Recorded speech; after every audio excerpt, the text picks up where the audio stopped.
पार्वती माता की जय, अन्नपूर्णा माता की जय, माता लक्ष्मी की जय। आप सभी भक्तजनों को मार्गशीर्ष मास की अन्नपूर्णा माता के व्रत की हार्दिक शुभकामनाएं। आज सुनिए माँ अन्नपूर्णा की कथा। और श्री अन्नपूर्णा की पूजा करने से और व्रत रखने से हर प्रकार के सुख और धन धान्य की प्राप्ति होती है।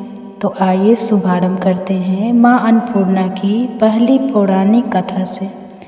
पौराणिक कथा के अनुसार एक समय की बात है, काशी निवासी धनंजय की पत्नी का नाम सुलक्षणा था।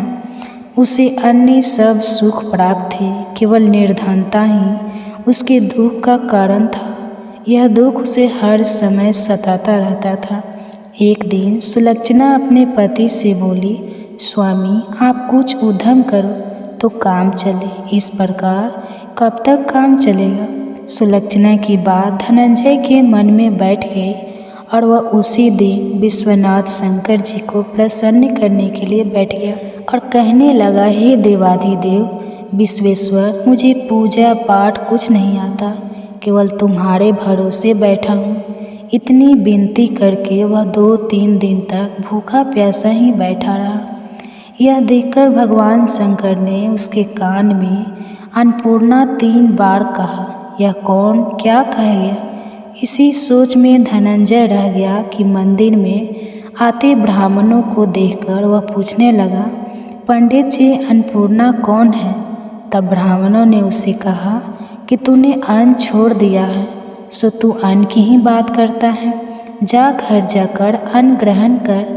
धनंजय घर गया और अपनी पत्नी से सारी बात कही तो वो बोली, आप चिंता मत करो, स्वयं शंकर जी ने इस मंत्र को दिया है, वे स्वयं ही इस मंत्र का खुलासा करेंगे, आप फिर जाकर उनकी आराधना करो। धनंजय फिर से जैसा का तैसा पूजा में बैठ गया। रात्रि में शंकर जी ने उसे आज्ञा दी और कहा कि तू पूर्व दिशा में चला जा। वह अन्नपूर्णा का नाम जपते हुए और रास्ते में फल खाते हुए रानों का पानी पीता जाता और इस प्रकार कितने ही दिनों तक धनंजय चलता गया। वहाँ उसे चांदी से चमकती वन की शोभा देखने में आई और उसे सुंदर सरोवर भी देखा। उसके किनारे कितनी ही अप्सराएं आई, झुंड बनाए बैठी थी। एक कथा कहती थी और सब माँ अन्नपूर्णा इस प्रकार बार बार नाम जपती थी। यह अगहन मास की उजाली रात्रि थी और आज से ही व्रत का आरंभ था। जिस शब्द की खोज में धनंजय निकला था वह उसे वहाँ सुनने को मिला।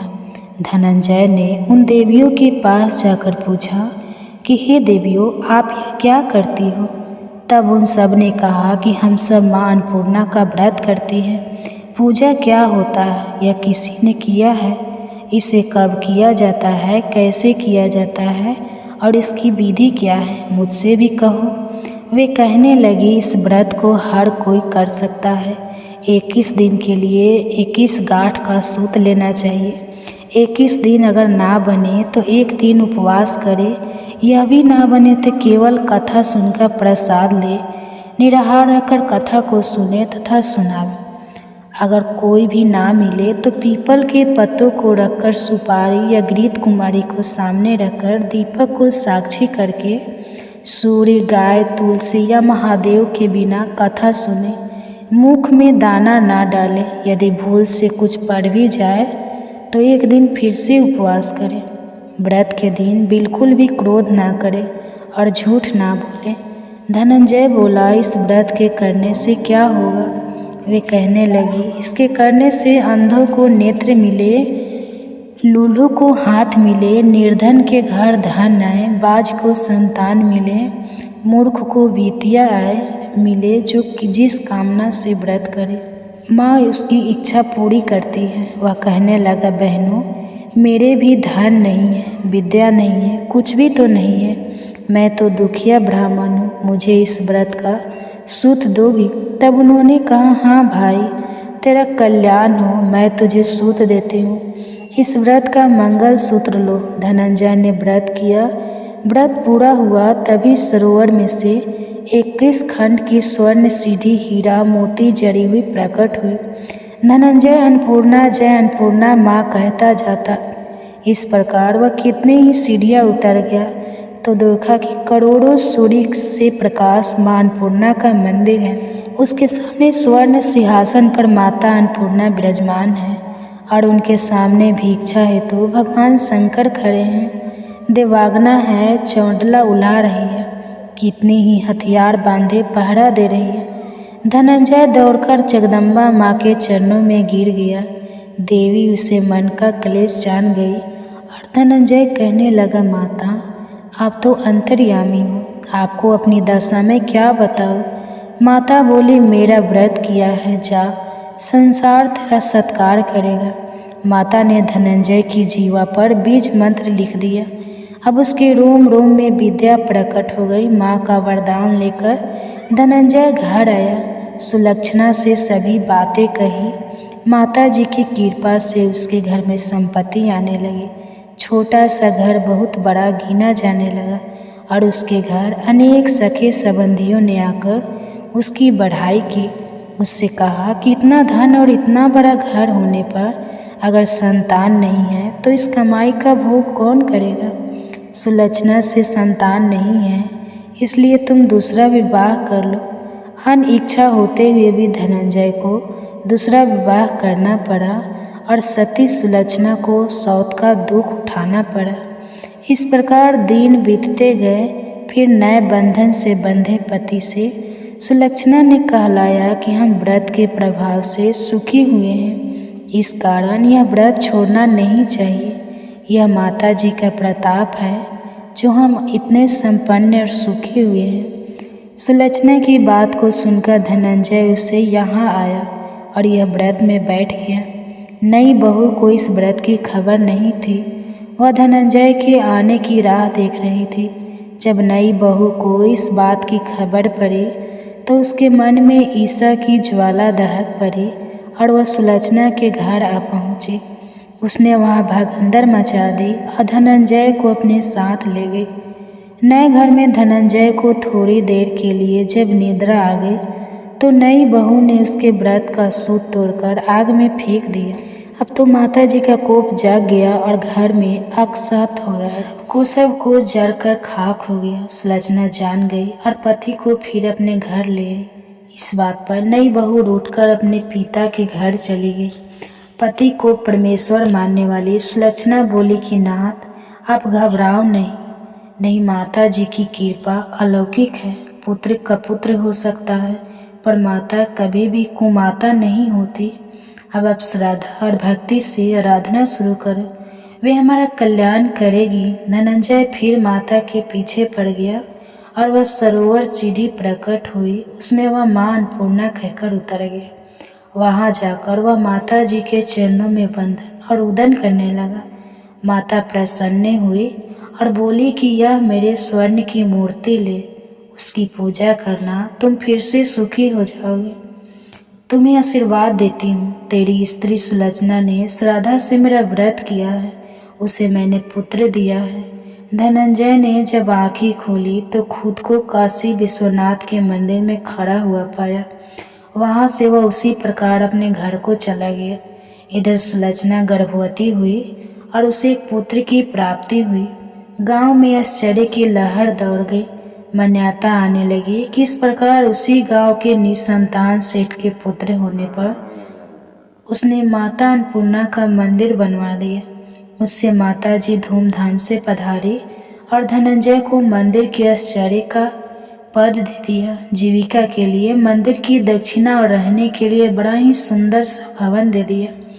धनंजय अपनी स्त्री और पुत्र से सहित वहां रहने लगा। माता जी के चढ़ावा में उसकी भरपूर आमदनी होने लगी। उधर नई बहू के पिता के घर डाका पड़ गया और उनका सब कुछ लूट गया। वे भीख मांगकर पेट भरने लगे। जब सुलक्षणा को इस बात का पता लगा तो उसने उन्हें बुलवा भेजा। फिर सुलक्षणा ने उनको एक अलग घर में रख लिया और उनके अन्न और वस्त्र का प्रबंध भी कर दिया। धनंजय, सुलक्षणा और उसका पुत्र माता जी की कृपा से आनंद से रहने लगे। माता जी ने जैसे उनके भंडार भरे वैसे ही सबके भंडार भरे। तो प्रेम से बोलिए माँ अन्नपूर्णा की जय। अब आइए सुनते हैं धन समृद्धि प्रदान करने वाली, घर में बरकत लाने वाली माता लक्ष्मी की बड़ी ही पावन कथा।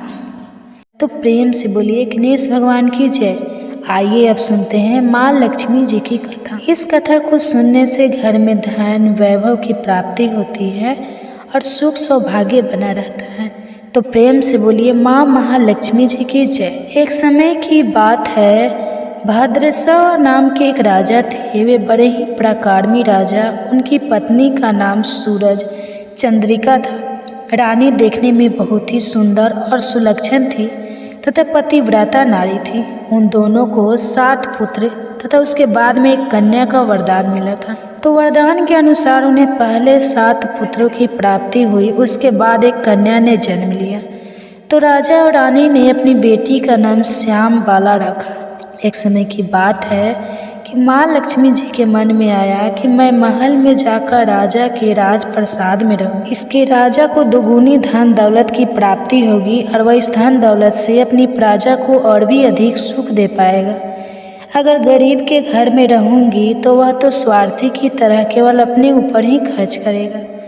तो यह सोच के श्री महालक्ष्मी जी ने बूढ़ी ब्राह्मण स्त्री का रूप धारण किया और हाथ में लाठी लेकर लाठी के सहारे धीरे धीरे रानी के महल के द्वार तक पहुंच गई। उन्होंने बूढ़ी औरत का रूप धारण किया था, फिर भी उनके चेहरे पर देवी का तेज था। उन्हें देखते ही एक दासी सामने आई और पूछने लगी कि आपका नाम क्या है, कौन से गांव से आई है, क्या काम करती है, आपका धर्म क्या है। तो वृद्ध ब्राह्मण का रूप धारी लक्ष्मी माता ने कहा कि बेटी, मेरा नाम कमला है, मेरे पति का नाम भुवनेश्वर है, हम द्वारिका में रहते हैं। तुम्हारी रानी पिछले जन्म में एक वैश्य की पत्नी थी। वह वैश्य गरीब था। दरिद्रता के कारण इनके घर में रोजाना झगड़े होते थे। उसका पति उसे रोज मारता था। इन्हीं बातों से तंग आकर वह घर छोड़कर चली गई और वन में खाली पेट भटकने लगी। मुझे इसकी दुर्दशा पर दया आ गई और मैंने उसे सुख संपत्ति देने वाली श्री महालक्ष्मी जी की कथा सुनाई थी। मेरे कहने पर उसने श्री महालक्ष्मी जी का व्रत किया था, जिससे लक्ष्मी माता प्रसन्न हुई और इसकी गरीबी दूर हो गई। उसका घर धन दौलत संपत्ति से भर गया। बाद में पति और पत्नी अपने जीवन में सारे सुखों का भोग करते हुए परलोक को चले गए। लक्ष्मी व्रत के कारण वे पहले लक्ष्मी लोक में रहे। उन्होंने जितने साल महालक्ष्मी जी का व्रत किया था उतने हजारों सालों तक उन्हें वहाँ पर सुख भोगना। उसके बाद तुम्हारी रानी का जन्म राजा घराने में हुआ है, परंतु वह तो श्री महालक्ष्मी जी का व्रत करना भूल गई है। उसे मैं याद दिलाने आई हूँ। तो बुढ़िया माई की बात सुनकर दासी ने उन्हें प्रणाम किया तथा श्री महालक्ष्मी का व्रत किस तरह किया जाता है इसके बारे में पूछा। तो महालक्ष्मी जी ने दासी को पूजा की विधि और व्रत की महिमा बताई। इसके बाद वह दासी माता को प्रणाम करके रानी को यह बताने के लिए अंदर चली गई। लेकिन राज वैभव में रहते हुए रानी को अपने ऐश्वर्य का बहुत घमंड था। संपत्ति तथा अधिकार की वजह से वह उन्मत्त हो गई थी। दासी द्वारा बताई गई बुढ़िया की बातें सुनकर वह आग बबूला हो गई और भागकर राजा द्वार पर आई और बुढ़िया के रूप में आई श्री महालक्ष्मी जी पर क्रोध के मारे न जाने कौन कौन से शब्द कहने लगी। रानी को पता नहीं था कि बुढ़िया के रूप में माँ महालक्ष्मी स्वयं आई है। रानी के इस तरह से रूख बर्ताव को देखकर और अपने अनादर को देखकर माता ने वहाँ ठहरना उचित नहीं समझा। वह सोचने लगी कि इसे तो अपने आप पर बहुत ही घमंड है, मुझे यहाँ से चलना चाहिए। तो वह बुढ़िया के रूप में आई लक्ष्मी माता अपनी लाठी के सहारे धीरे धीरे महल से बाहर निकल गई और जंगल की तरफ जाने लगी। तो गांव के रास्ते में उन्हें राजकुमारी श्याम बाला मिल गई। तो श्याम बाला ने बूढ़ी औरत को देखते ही कहा कि माँ जी राम राम, आपको पहले कभी नहीं देखा, कहाँ से आई हो और कहाँ जा रही हो। तो माता लक्ष्मी कहने लगी कि बेटा, मैं तो तुम्हारे माँ से मिलने आई थी, उसे उसके पिछले जन्म के बारे में बताने के लिए। तो उसने तो मुझ पर क्रोध किया और मेरा अनादर किया। मैं तो सिर्फ उसे माता लक्ष्मी का व्रत करने के लिए बोली। यह सुनते ही श्याम बाला ने अपनी ओर से माता महालक्ष्मी से माफ़ी मांगी और कहा कि माँ जी, आप मुझे व्रत की विधि बता दो तो मैं आपके बताए अनुसार व्रत जरूर करूँगी। इस पर माता रानी को उस पर दया आ गई। उन्होंने श्याम बाला को श्री महालक्ष्मी जी के व्रत के बारे में बताया। श्याम बाला ने पूरी श्रद्धा से माँ लक्ष्मी का व्रत रखा। व्रत के फल के प्रभाव से राजा सिद्धेश्वर के सुपुत्र मालाधर से उसका विवाह हो गया। वह धन दौलत ऐश्वर्य वैभव से माला माल होकर और पति के साथ ससुराल में आनंद से रहने लगी। इधर रानी पर महालक्ष्मी जी का प्रकोप हुआ। प्रकोप के कारण राजा भद्रसवा का राज्य और सारा कारोबार नष्ट हो गया। ऐसी हालत में एक दिन राजा ने रानी से निवेदन किया कि हमारा दामाद इतना बड़ा राजा है, इतना धनवान और ऐश्वर्यशाली है, क्यों न उसके पास जाए, उसे अपना हाल बताए तो वह हमारी मदद जरूर करेंगे। रानी की बात सुनकर राजा ने कहा कि तुम यहीं पर रुको, मैं बेटी और दामाद के पास जाकर आता हूँ। यह कहकर राजा भद्रसवा अपने दामाद के पास जाने के लिए रवाना हो गए। उसके राज्य में पहुंचकर एक तालाब के किनारे थोड़ी देर विश्राम करने के लिए ठहर गए। उसी तालाब से पानी लेने आने जाने वाली दासियां ने उन्हें देखा तो उन्होंने बड़ी ही विनम्रतापूर्वक पूछा कि आप कौन हैं। तो उन्हें मालूम हुआ कि वो तो रानी श्याम बाला के पिता हैं। वे दौड़ते हुए रानी श्याम बाला के पास गई और सारी बात बताई।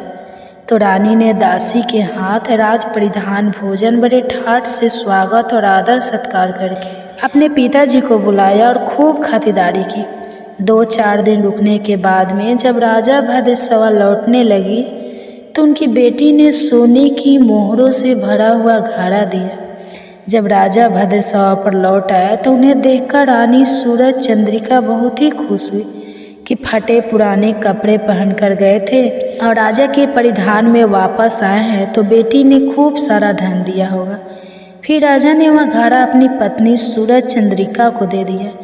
जैसे ही उसने घड़े को खोला तो वह कहने लगी कि हाय राम, हे भगवान, इस घड़े में तो कोयले भरे हुए हैं, पर यह तो सब महालक्ष्मी जी के प्रकोप से हुआ था। रानी को बहुत गुस्सा आया। वह सोचने लगी कि मेरी बेटी को धन का घमंड हो गया है और उसने हमारा अपमान किया है। इस बार वह स्वयं अपनी कन्या के पास गई।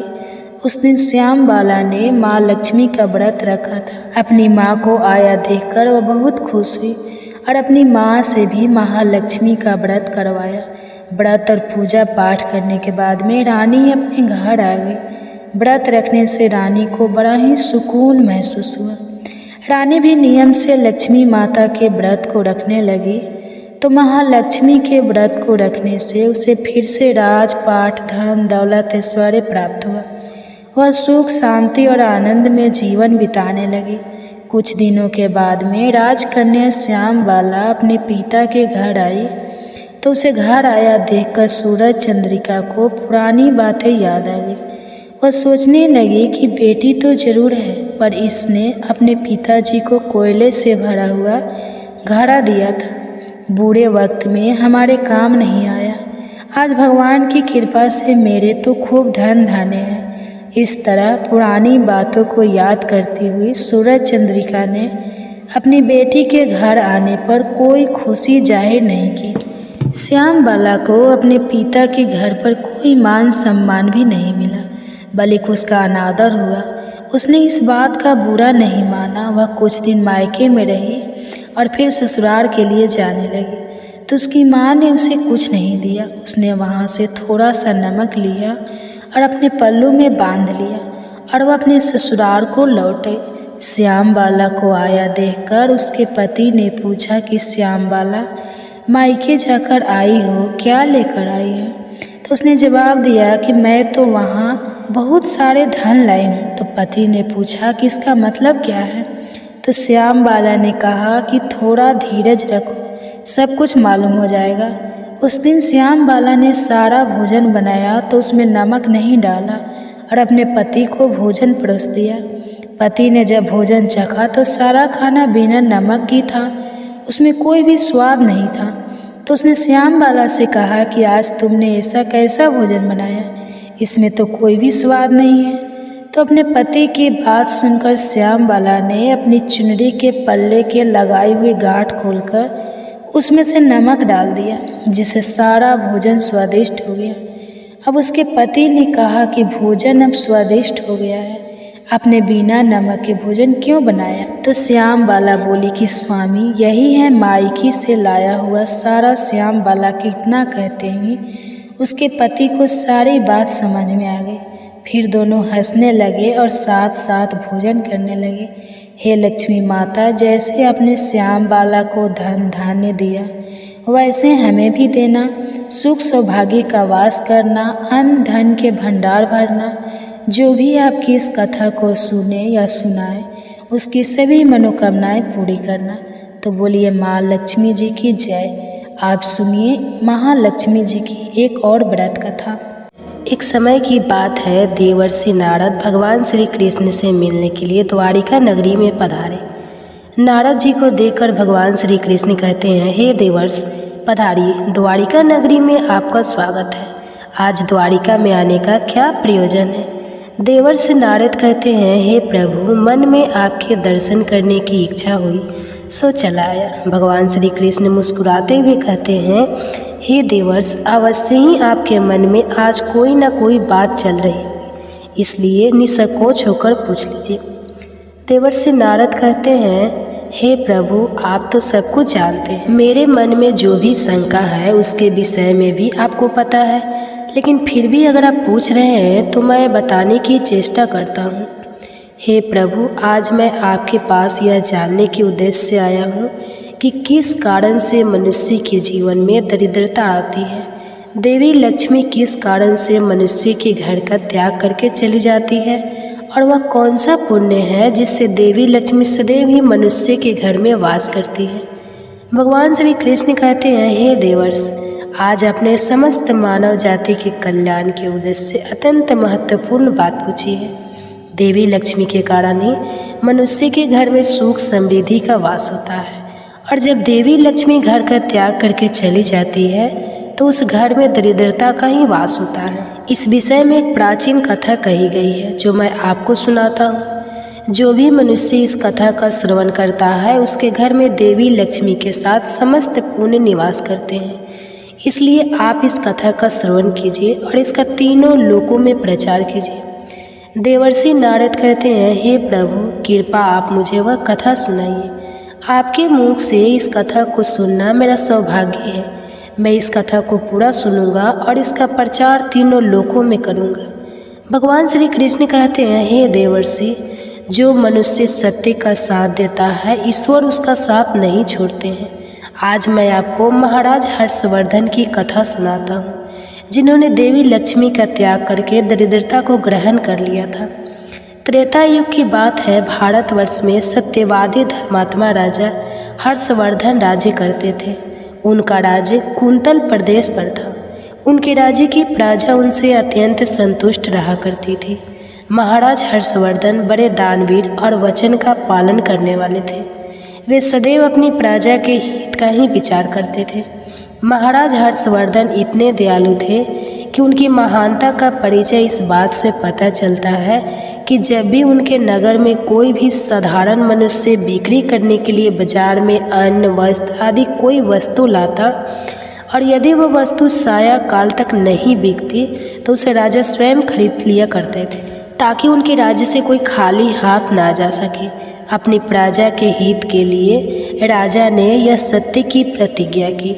स्वयं काल होते ही राजा के सेवक शहर में भ्रमण करते, और जब वे किसी को कोई वस्तु या द्रव्य लेकर बैठा हुआ देखते जिसे किसी ने खरीदा ना हो, तो महाराज के सेवक उस व्यक्ति से उन वस्तुओं की कीमत पूछते और उसकी इच्छा और ज़रूरत के अनुसार उसकी जो भी कीमत होती वह कीमत देकर उसकी वस्तुओं को खरीद लेते थे। इस प्रकार से महाराज के ऐसे दयालु स्वभाव को देखकर अनेक लोग प्रसन्न होकर उनकी महानता की चर्चा करने लगे। महाराज हर्षवर्धन की कीर्ति तीनों लोकों में होने लगी। देवता भी उनकी प्रशंसा करने लगे। जब यह बात धर्मराज को पता चली तो एक दिन स्वयं धर्मराज ने ही महाराज हर्षवर्धन की परीक्षा लेने की सोची। फिर एक दिन स्वयं धर्मराज एक ब्राह्मण का वेश धारण करके महाराज हर्षवर्धन की नगरी में प्रकट हुए। उन्होंने अपने साथ दरिद्रता की कारक टूटी फूटी चीज़ें, कूड़ा करकट और कचरा एक पेटी में भरकर ले लिया, अर्थात उन्हें दरिद्रता एक पेटी में भर लिया और उस पेटी को लेकर वे सत्यवादी महाराज हर्षवर्धन के नगर में उनकी परीक्षा लेने के लिए पहुँच गए। धर्मराज उस नगर के बाजार में उस कचरे से भरी पेटी को लेकर बेचने के लिए बैठ गए, किंतु कौन सा व्यक्ति कूड़ा कचरा खरीदेगा। ब्राह्मण रूपी धर्मराज दिन भर वहीं पर बैठे रहे, लेकिन किसी ने भी उनका कूड़ा कचरा नहीं खरीदा। जब सायंकाल हुई तब राजा के सेवक हमेशा की तरह बाजार में घूमने लगे। जिसका भी बिक्री का सामान बचा होता उसे वे उचित दाम देकर खरीद लेते थे, ताकि कोई खाली हाथ घर ना जा सके। फिर उसने देखा कि एक ब्राह्मण अपनी पेटी लेकर घर बैठा हुआ है। राजा के सेवकों ने उन ब्राह्मण महाशय के पास जाकर पूछा, हे ब्राह्मण महाराज, आप इस नगर में नए दिखाई दे रहे हैं, क्या हुआ? आपका सामान किसी ने भी नहीं खरीदा, ऐसा क्या लेकर आए हैं आप अपनी इस पेटी में? महाराज के आदेश से हम आपका यह सामान खरीदने के लिए आए हैं। कृपया बताइए आपकी इस पेटी में क्या है और इसका मूल्य कितना है?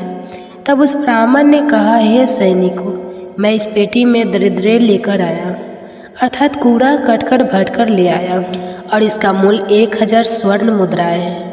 उस ब्राह्मण के मुंह से ऐसे विचित्र वचन सुनकर वे सभी सैनिक हंसने लगे और फिर उन्होंने उस ब्राह्मण से कहा, हे ब्राह्मण, आपकी पेटी में कूड़ा भरा हुआ है, इसे कौन लेगा? इसका मूल्य तो 1 पैसा भी नहीं है। फिर उस ब्राह्मण ने कहा, सैनिकों, यदि इसे कोई नहीं लेगा तो मैं इसे वापस अपने घर लेकर जाऊंगा। मैंने तो सुना है कि आपके महाराज यहाँ से किसी भी व्यापारी को खाली हाथ वापस नहीं जाने देते, उसका सारा द्रव्य खरीद लेते हैं। लगता है मैंने आपके महाराज के बारे में झूठ सुना है। उस ब्राह्मण की ऐसी बात सुनकर राजा के सेवकों ने कहा, हे ब्राह्मण, आपने सही सुना है, हमारे महाराज किसी भी व्यापारी को खाली हाथ घर नहीं भेजते, उसका सारा माल खरीद लेते हैं। इसलिए तुम थोड़ी देर रुको, हम अभी आप महाराज के पास जाकर आते हैं। फिर उनसे एक सेवक महाराज हर्षवर्धन के पास जाता है और उनसे कहता है, हे महाराज, आज हमारे नगर के बाजार में एक ब्राह्मण आया है। वह बड़ा ही विचित्र है। वह अपनी पेटी में कूड़ा कचरा भर कर रखा है और उसका मूल्य वह 1000 स्वर्ण मुद्राएं बता रहा है। तब महाराज ने कहा, हे सैनिकों, तुम जाकर उसके सामान का मूल्य जो कम से कम हो सके उतना उसे देकर उसका सामान खरीद कर लाओ। उसे उसकी वस्तुएं लेकर वापस मत जाने दो, अन्यथा मेरा वचन झूठा हो जाएगा। फिर राजा के सेवक उस ब्राह्मण के पास जाते हैं और कहते हैं, हे ब्राह्मण, हम तुम्हारे इस पेटी का मूल्य 200 स्वर्ण मुद्राएं देते हैं। तुम इतनी मुद्राएं लो और प्रसन्नता से अपने घर चले जाओ। किंतु उस ब्राह्मण ने कहा, हे सैनिकों, मैं 1000 स्वर्ण मुद्राओं से 1 पैसा कम नहीं लूँगी। यदि तुम मेरा सामान खरीदना चाहते हो तो खरीदो, नहीं तो मैं अपना सामान लेकर वापस चला जाता हूँ। तब उन राजा के सेवकों ने कहा, हे ब्राह्मण, ठीक है, अब हम तुम्हें इस पेटी के बदले 500 मुद्राएं देते हैं। इतना मूल्य तुम्हारे लिए सही रहेगा। लेकिन फिर भी वह ब्राह्मण नहीं माना और 1000 स्वर्ण मुद्राओं पर ही अड़ा रहा और कहने लगा, मेरा सामान लेना है तो लो, नहीं तो मैं चला। तब फिर से वह सैनिक लौटकर राजा के पास जाता है और उनसे कहता है, हे महाराज, उस ब्राह्मण को हमने 500 स्वर्ण मुद्राएं देने की कोशिश की, किंतु वह फिर भी नहीं मान रहा। उसकी पेटी में कचरा और दरिद्र भरा पड़ा है, लेकिन फिर भी वह 1000 मुद्राएं ही मांग रहा है। हे महाराज, आपको उसका कचरा 1000 मुद्राओं में नहीं खरीदना चाहिए। महाराज हर्षवर्धन कहते हैं, सैनिकों, यह मेरे सत्य की प्रतिज्ञा है। मैं किसी भी व्यक्ति को अपने राज्य से खाली हाथ जाने नहीं दे सकता। हम सत्य का त्याग कभी नहीं करेंगे। इसलिए तुम लोग जाओ और वह ब्राह्मण जो कीमत कह रहा है उससे उसकी वस्तुओं को खरीद कर लेकर आओ, इसमें संकोच मत करो। फिर वह सिपाही ब्राह्मण के पास लौट कर आया। उन्होंने उस ब्राह्मण को 1000 स्वर्ण मुद्राएं दी और उसकी दरिद्र से भरी हुई पेटी ले ली। वह ब्राह्मण मुद्राएं लेकर चला गया और फिर सिपाही उस दरिद्र से भरी पेटी को लेकर राजमहल में लौटे। फिर महाराज ने उस पेटी को राजमहल के अंदर रखवा दिया। रात्रि में जब सोने का समय हुआ तब महाराज के राजमहल के द्वार से एक अत्यंत सुंदर स्त्री निकली। उस स्त्री के 4 हाथ थे, हाथों में कमल पुष्प थे। उस सुंदर स्त्री ने नाना प्रकार के आभूषण धारण किए हुए थे। महाराज महल के बाहर बैठे हुए थे। जब महाराज ने उस अत्यंत सुंदर स्त्री को देखा तो महाराज आश्चर्य में पड़ गए और उन्होंने उस स्त्री से पूछा, हे देवी, आप कौन हैं? इस रात्रि के समय में आप यहाँ पर क्या कर रही हैं? आप कहाँ से आ रही है और कहाँ पर जा रही है? महाराज की ऐसी बात सुनकर वह स्त्री बोली, हे राजन, मैं तुम्हारे राज्य की लक्ष्मी हूँ। आप सत्यवादी धर्मात्मा हैं, इसी कारण से मैं आपके राजमहल में निवास करती हूँ। किंतु आज आपके राजमहल में दरिद्रता आ गया है और जहाँ पर दरिद्रता रहता है उस स्थान पर लक्ष्मी निवास नहीं करती है। आज आपने एक पेटी से भरा दरिद्र अपने घर में रखा है, इसलिए अब मैं यहाँ से जा रही हूँ। तब महाराज हर्षवर्धन ने हाथ जोड़कर प्रणाम करके देवी लक्ष्मी से कहा, हे माँ लक्ष्मी, आपकी जैसी इच्छा, मैं आपके वचन और प्रतिज्ञा से बंधा हूँ। मैं अपना वचन नहीं तोड़ सकता। इस कारण से मैं इस दरिद्रता से भरी पेटी को लेने से मना नहीं कर सकता था। कृपा आप मुझे क्षमा कीजिए। तब देवी लक्ष्मी महाराज के राजमहल का त्याग करके चली जाती है। थोड़ी देर बाद राजा ने एक बहुत ही सुंदर युवा पुरुष को राजमहल के दरवाजे से निकलते देखा तो महाराज ने उससे पूछा, हे देव, आप कौन हैं? यहाँ पर कैसे आए हैं और आप कहाँ जा रहे हैं? उस सुंदर पुरुष ने कहा, हे राजन, मेरा नाम दान है। आप सत्यवादी धर्मात्मा हैं, सदैव धर्म का पालन करते हैं। इसी कारण से मैं आपके राजमहल में निवास करता था, किंतु अब देवी लक्ष्मी आपके राजमहल को त्याग कर चली गई है। लक्ष्मी के बिना आप दान कहाँ से करेंगे? इसलिए मैं भी अब आपको छोड़कर जा रहा हूँ। तब महाराज हर्षवर्धन बोले, हे देव, ठीक है, जैसी आपकी इच्छा आप भी जा सकते हैं, किंतु मैं अपने वचन को तोड़ नहीं सकता। फिर वह दान भी महाराज को छोड़कर चला जाता है। उसके बाद अन्य एक सुंदर पुरुष राजमहल से निकलता हुआ दिखाई पड़ा। तब महाराज ने उससे पूछा, हे देव, आप कौन हैं और कहाँ जा रहे हैं? तो उस पुरुष ने कहा, मैं राजन, मैं यज्ञ हूँ। आप सत्यवादी धर्मात्मा हैं। आप सदैव दान धर्म करते थे, इसी कारण से मैं आपके राज्य में निवास करता था, किंतु अब देवी लक्ष्मी और दान आपका घर छोड़कर चले गए हैं, इसलिए मैं भी जा रहा हूँ। क्योंकि लक्ष्मी के बिना यज्ञ नहीं किया जा सकता और दान के बिना यज्ञ संपन्न नहीं हो सकता, इसलिए मैं भी आपका त्याग करके जा रहा हूँ। महाराज हर्षवर्धन ने कहा, हे देव, ठीक है, जैसी आपकी इच्छा आप भी जा सकते हैं, किंतु मैं अपने वचन का त्याग नहीं करूँगा। फिर वह यज्ञ भी राजमहल को छोड़कर चला जाता है। फिर कुछ समय बाद एक अन्य अत्यंत सुंदर पुरुष राजमहल से जाता हुआ दिखाई देता है। तो राजा ने उनसे भी पूछा, हे महाशय, आप कौन हैं और राजमहल छोड़कर क्यों जा रहे हैं? तब उस पुरुष ने कहा, हे राजन, मैं यश हूँ। आपके पुण्य के कारण मैं आपके घर में निवास कर रहा था, किंतु अब आपके यहाँ से लक्ष्मी, दान, यज्ञ आदि सब चले गए हैं, तो उनके बिना आपको यश की प्रकृति नहीं हो सकती। इसी कारण से मैं भी यहाँ से जा रहा हूँ। तब राजा ने उन्हें भी नमस्कार किया और आदरपूर्वक जाने दिया। फिर उसके बाद अन्य एक अत्यंत सुंदर स्त्री राजमहल से निकली, जिसने सुंदर वस्त्र परिधान किए हुए थे। उसे देखकर राजा ने पूछ लिया, हे देवी, आप कौन हैं और आप किस कारण से मेरे राज्य महल का त्याग कर रही हो? तब वह स्त्री बोली, हे राजन, मैं कृति हूँ। लक्ष्मी, दान, यज्ञ और यश ने भी आपका साथ छोड़ दिया है, तो उनके बिना मैं भी आपके राजमहल में नहीं ठहर सकती, इसलिए मैं भी जा रही हूँ। तब राजा ने उन्हें भी जाने दिया। अंत में एक अत्यंत सुंदर पुरुष राजमहल से निकला और उसे देखकर राजा ने पूछा, हे देव, आप कौन हैं और आप भी हमारे राजमहल को छोड़कर क्यों जा रहे हैं? तब उस पुरुष ने कहा, हे राजन, मैं सत्य हूँ। आप एक सत्यवादी धर्मात्मा राजा हैं, इसलिए मैं आपके यहाँ निवास करता था, किंतु अब आपके यहाँ से लक्ष्मी, दान, यज्ञ, यश, कृति आदि सभी चले गए हैं, तो मैं भी यहाँ से जा रहा हूँ। तब महाराज हर्षवर्धन ने कहा है, हे सत्य, आप भी मेरा त्याग कर रहे हैं, किंतु मैंने तो आपका कभी त्याग ही नहीं किया। आपका त्याग ना करने के कारण ही सभी मुझे छोड़कर जा रहे हैं, इसलिए आप मुझे छोड़कर कैसे जा सकते हैं?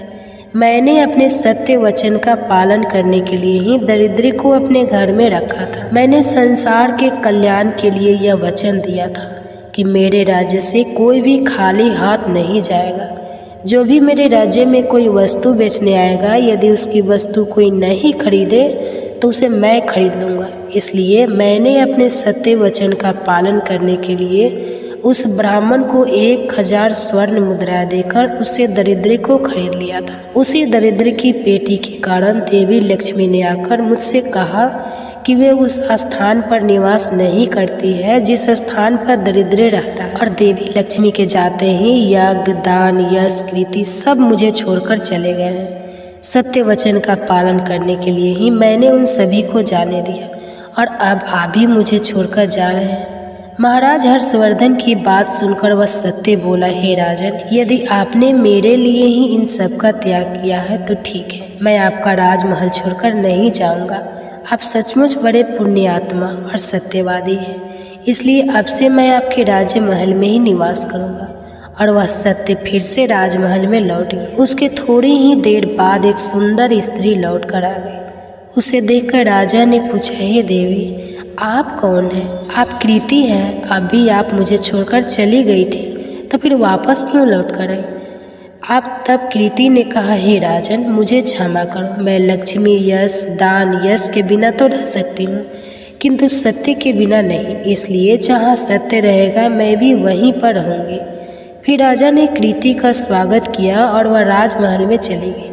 फिर यश वहाँ पर लौट कर आ गया। राजा ने उनसे पूछा, हे महाशय, आप तो यश है और आप मुझे छोड़कर चले गए थे, फिर लौट कर क्यों आए? तब उस पुरुष ने कहा, हे राजन, कोई राजा कितना ही बड़ा धनवान हो, दानवीर हो, किंतु सत्य के बिना उसे यश प्राप्त नहीं हो सकता। इसलिए जहाँ पर सत्य विराजमान रहता है मैं भी वहीं पर रहता हूँ।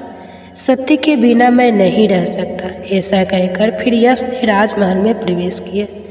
उसके कुछ क्षण बाद यज्ञ भी लौट कर आ गया। राजा ने उनसे भी पूछा, हे महाशय, आप क्यों लौट कर आए?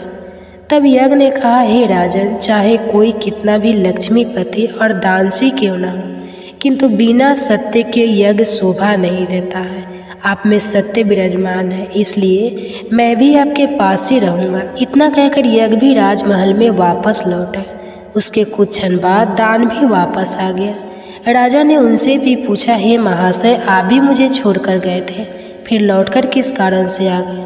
तब उस पुरुष ने कहा, हे राजन, मैं दान हूँ। कुछ समय पहले मैं आपको छोड़कर गया था, किंतु आप में सत्य विराजमान है, और जहाँ सत्य रहता है मैं भी वहीं रहता हूँ।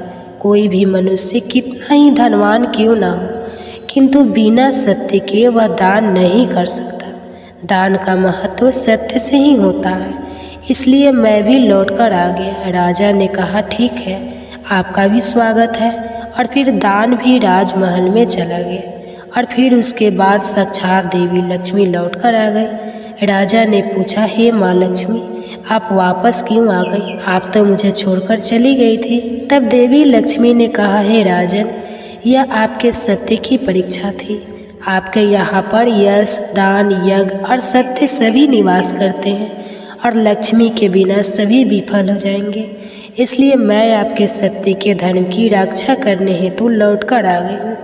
तब राजा ने कहा, हे माँ लक्ष्मी, मेरे यहाँ पर तो दरिद्रता से भरी हुई पेटी है। जहाँ दरिद्रता रहता है वहाँ पर आप कैसे निवास कर सकती हो? तब देवी लक्ष्मी ने कहा, हे राजन, मेरी कृपा से वह दरिद्रता से भरी पेटी भी स्वर्ण और रत्नों से भर जाएगी। इतना कहकर माँ लक्ष्मी भी राजमहल में प्रवेश करती है। माँ लक्ष्मी के प्रवेश करते ही वह पेटी में भरा पड़ा कड़ा कचरा रत्न और स्वर्ण के आभूषण में बदल गया। इसके कुछ समय के पश्चात स्वयं धर्मराज ब्राह्मण के रूप में राजमहल में आ गए। तब राजा ने उनसे पूछा कि हे विप्र, आप कौन हो? आपने तो मेरा त्याग नहीं किया था, फिर आप यहाँ पर कैसे आ गए? तब उस ब्राह्मण ने कहा, हे राजन, मैं साक्षात धर्म हूँ। मैं ही ब्राह्मण का रूप धारण करके आया था और मैंने ही 1000 स्वर्ण मुद्राओं के बदले तुम्हें दरिद्र दिया था, किंतु तुमने अपने सत्य के बल से मुझे जीत लिया है। इसलिए अब मैं तुम्हें वरदान देने के लिए आया हूँ। बताओ मैं तुम्हें कौन सा वरदान करूँ? इतना कहकर धर्मराज ने अपना मूल स्वरूप धारण किया। तब राजा हर्षवर्धन ने कहा, हे धर्मराज, आपके दर्शन करके मैं धन्य हो गया। कृपा आप अपनी कृपा सदैव मुझ पर बनाए रखें, मुझे और कुछ नहीं चाहिए। फिर धर्मराज ने राजा को आशीर्वाद दिया और उस स्थान से अंतर्ध्यान हो गए। भगवान श्री कृष्ण कहते